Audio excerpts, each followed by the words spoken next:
I also believe that any conversation regarding protecting consumers from fraud and scams must include unemployment insurance fraud, UI fraud.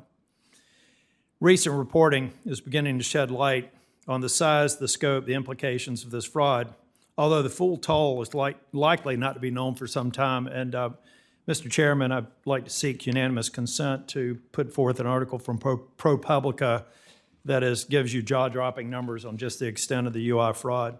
Without objection. Thank you. The Department of Labor's Office of Inspector General placed the pre-pandemic improper payment rate for federal UI system at 10%. It's one of the highest rates in the entire federal benefits system. Extrapolating this rate out to all federal dollars spent on UI, which is expected to be about $873 billion by program end, it gives a total of $87.3 billion of improper payments during the COVID era. $87.3 billion is roughly 4 times the annual NASA budget. If $87.3 billion was the full extent, this would be a problem, a major one, but not necessarily a scandal. But DOL's Inspector General acknowledges the $87.3 billion is likely far too conservative.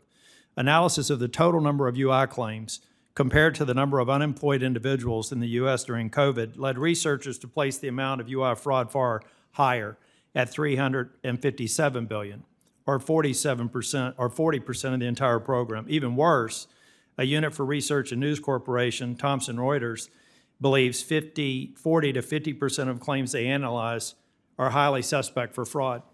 And I do want to maybe deviate from my comments for a moment. We're not talking about individuals fraudulently. We're talking about organized crime and a number of organizations who have built the federal government and are going to create disastrous consequences for the what would ostensibly be the recipients of the UI benefit. If one adds the $166 billion that states contributed to UI during the pandemic, the estimated total for the entire program surpasses $1 trillion. A fraud rate on this total, similar to the Thomson Reuters projection, would mean somewhere between $400 and $500 billion in fraud, or between 50 to 65% of the entire annual defense budget. That's a scandal. It's one of epic proportions.